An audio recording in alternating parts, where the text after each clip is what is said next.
इस beach एक अहम खबर, सियासी उठापटक के बीच संजय राउत के घर के बाहर जो बैनर लगा है वो बड़ा अहम है। बैनर पर दरअसल लिखा है कि तेरा घमंड तो 4 दिन का है पगले, हमारी बादशाही तो खानदानी है। दरअसल शिवसेना ने सीधे सीधे अब आर या पार की जंग के संकेत दे दिए हैं इस पोस्टर के जरिए एकनाथ शिंदे के साथ। वो एकनाथ शिंदे जिन्होंने शर्त रख दी है कि अगर पार्टी बचानी है, सरकार बचानी है तो बीजेपी के साथ गठबंधन करके ही सरकार बना लो।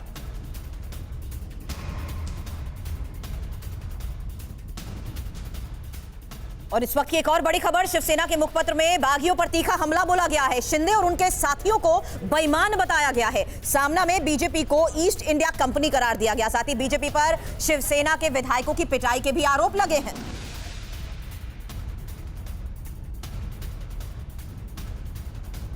साहेब ठाकरेंपासून ते आतापर्यंत त्यांनी सातत्यानं शिवसेनेचंच कार्य केलेलं आहे। त्यांच्याविषयी आमच्या मनामध्ये कायम सद्भावना एकमेकांविषयी राहिलेल्या आहेत। चर्चा संवाद हे सुरूच असतात। आज सकाळी त्यांच्यानी माझं बोलणं झालं आणि त्या संदर्भात मी माननीय पक्षप्रमुख उद्धव ठाकरे यांनाही कल्पना दिलेली आहे। त्याच्यामुळे तुम्ही असं समजू नका जर कोणाला असं आनंदाचं भरता आला असेल की शिवसेनेमध्ये काही होत आहे, तसं नाही आहे। जे आहेत बाहेर हे सगळे शिवसैनिक आहेत आणि त्या सगळ्यांना परत शिवसेनेबरोबरच राहायचं आहे। काही गैरसमज असतात, त्यातून या गोष्टी घडल्या असतील तर त्या दूर होतील। सर, भाजपासोबत सरकार करावं अशी त्यांची मागणी आहे। मला असं वाटत नाही। जर भारतीय जनता पक्षाला असं वाटत असेल या निमित्तानं ठाकरे सरकार हे पत्त्याच्या बंगल्याप्रमाणे वगैरे कोसळेल, तर शिवसेनेमध्ये राखेतून जन्म घेण्याची ताकद आहे आणि शिवसेनेनं अनेकदा राखेतून जन्म घेऊन पुन्हा गरुड झेप घेतलेले हा गेल्या 56 वर्षाचा इतिहास आहे। पण एकनाथ शिंदे आमचे मित्र, आमचे सहकारी, हे अत्यंत जीवाभावाचे आमचे सहकारी आहेत। अनेक वर्ष आम्ही एकत्र काम करतो आहोत। त्यांच्याबरोबर जी आमची चर्चा सुरू आहे ती सकारात्मक आहे। आमचा गट एकनाथ शिंदे दावा कर रहे थे उनके साथ। एकनाथ शिंदे जी हमारे बहुत पुराने साथी हैं, हमारे मित्र हैं। सालों साल से हम एक दूसरे के साथ कंधा से कंधा लगाकर काम कर रहे हैं। उनको भी इतना आसान नहीं है पार्टी छोड़ना और हमको भी इतना आसान नहीं है उनको छोड़ना। हमारा डायलॉग चल रहा है। आज सुबह भी मेरी एकनाथ शिंदे जी से बातचीत चल रही थी। आज सुबह हम दोनों ने 1 घंटा बातचीत की है। यहाँ से जो बातचीत हुई उस बारे में मैंने पार्टी चीफ को बताया है। कोई बात छुप कर नहीं रहती है। वापस एक बार बात हो जाएगी। उनके साथ जो विधायक है उनसे भी हमारी बातचीत चल रही है। सभी शिवसेना में है, शिवसेना में रहेंगे और उद्धव ठाकरे जी का नेतृत्व 48 तासामध्ये सगळ्या आमदारांना मुंबईत येण्यासाठी कधी लागेल असं भाजपकडून सांगण्यात येते। सगळ्या आमदारांना तसं मेसेज। मला भारतीय जनता पक्षाचं काही बोलायचं नाही, मैं माझ्या पक्षाविषयी बोलतो। राउत साहब, क्या ये बात सही है कि कुछ महीने पहले नहीं, आपके पास जो इन्फॉर्मेशन है वो गलत है। अच्छा सर, एक सवाल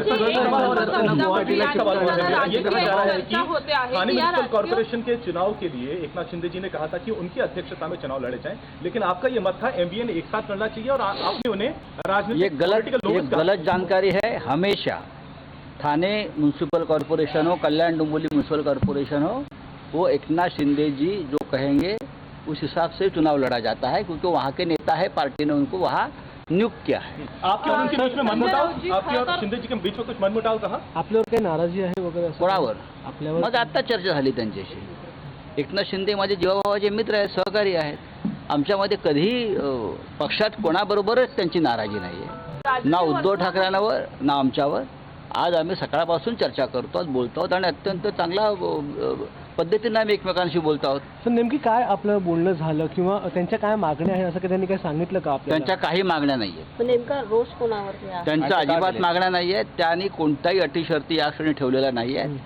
ते शिवसैनिक आहेत आणि त्यांच्या बोलण्यातून हे दिसतंय की ते शिवसेनेतच राहतील आणि शिवसैनिक म्हणूनच संपूर्ण आयुष्य काढतील। सर, आधी उनके बीच कोई नाराजगी और आपकी जब फोन पे बात हुई तो उन्होंने क्या कुछ मांग? बहुत ही अच्छे माहौल में हमारी बातचीत कल से चल रही है। ऐसा नहीं कि आज मैं बोल रहा हूँ, कल भी मेरी बात हो गई, आज सुबह बात हो गई और लंबी बातचीत की।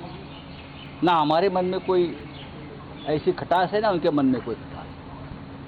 हम लगभग 35-40 साल से एक दूसरे के साथ काम कर रहे हैं। वो सिर्फ हमारे साथी नहीं है, वो हमारे बहुत ही अजीज दोस्त हैं, मित्र हैं। हम एक दूसरे के साथ बहुत सी बातें हमेशा शेयर करते हैं। उद्धव ठाकरे जी और एकनाथ शिंदे जी में भी वही रिश्ता है।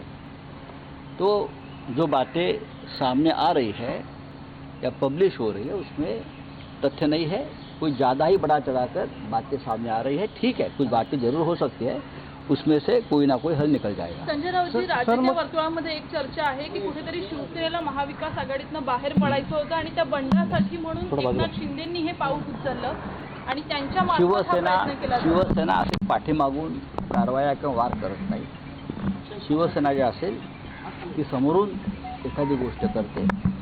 आज सकाळी सुद्धा माननीय शरद पवार साहेबांशी माझी चर्चा झाली, काळजी झाली.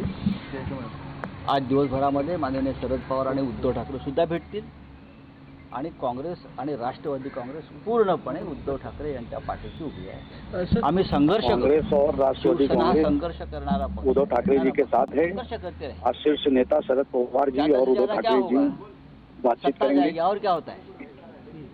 ज़्यादा से ज़्यादा क्या होगी? महाराष्ट्र की सत्ता जाएगी, सत्ता वापस आ सकती है. सर लेकिन प्रतिष्ठा होती है पार्टी की, वो सबसे ऊपर है. सर, जर त्यांच्या कोणत्याही मागण्या नाही आहेत, जर त्यांचे कोणतेही रोष नाहीत, मग ते गुवाहाटीला एवढ्या सगळ्या आमदारांबरोबर का जाऊ द्या. जब उनका कोई गुस्सा नहीं है, कोई रोष नहीं है, तो वो क्यों गुवाहाटी है? छान आहे काझीरंगा. आमदार फिरतील, पर्यटन करतील. गुजरातला झालंय, अजून कुठे जातील? करू द्या ना. आमदारांनी फिरलं पाहिजे, आमदारांनी देश पाहिला पाहिजे. आणि या देश पाहिल्यामुळे त्यांना देशाची ओळख होते. त्याच्यामुळे आमच्या त्यांना शुभेच्छा. सर एकनाथ शिंदे यांनी काल असं विधायक हैं, कहीं भी जा सकते हैं घूमने के लिए. चर्चा होते. उन्हें देश की जानकारी होनी चाहिए. वो गुवाहाटी गए. आता मी काय बोललो माध्यमांसमोर? सोडून द्या.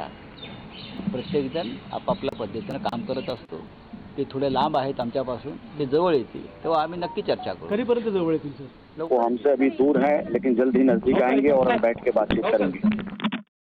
तो देखिए, शिवसेना के सांसद संजय राउत को हम सुन रहे थे. उन्होंने कहा कि हम 40 साल से 35-40 साल से दोस्त हैं एकनाथ शिंदे के साथ, जो उनके अच्छे संबंध रहे, उनकी दुहाई देते हुए संजय राउत नजर आए. और बड़ी बात करें कि 1 घंटे आज सुबह एकनाथ शिंदे से उनकी बात हुई है. जल्द ही विधायक मुंबई लौटेंगे. किशोर तिवारी जी, किस तरह से देखते हैं इस बयान को?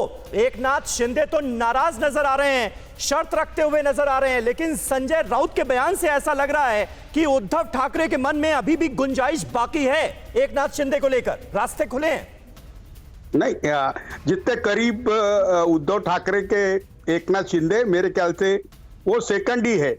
और देखिए, साझा सरकार होती है और जो पार्टियों के साथ हमने अभी तक विरोध किया वो पार्टी की से साथ साझा सरकार होती है, तो डिफरेंसेस रहते हैं, नाराजगी भी रहती है. नहीं, लेकिन तिवारी जी, बात समझ में नहीं आई. एक तरफ कह रहे हैं कि विधायक बिक गए हैं और दूसरी तरफ कह रहे हैं कि बड़े करीब हैं. तो हैं क्या एकनाथ शिंदे शिवसेना के लिए? नहीं, देखो, वो सेकंड ही है हमारे लिए और ज्यादा से ज्यादा जनसंपर्क रखने वाले नेता है. उन्होंने अपनी बात रखी है, उनकी बात को हम गंभीरता से ले रहे हैं. मैं आपको चुस्त दुरुस्त बात बता रहा हूँ. कुल मिलाकर ये माना जाए कि बातचीत के रास्ते अब भी खुले हैं किशोर तिवारी जी, और बातचीत के बाद एक समाधान की अभी भी संभावना बरकरार कम से कम शिवसेना को, उद्धव ठाकरे को नजर आ रही है कि सरकार बच जाए. बहुत बहुत शुक्रिया किशोर जी आपका, और साथ ही दीपक भी हमारे साथ जुड़े थे. बहुत बहुत शुक्रिया. और हमारे तमाम संवाददाता ग्राउंड पर मौजूद पल पल की अपडेट दे रहे. अड़ी सोमवार से शुक्रवार शाम 6 बजे सिर्फ TV9 भारतवर्ष पर.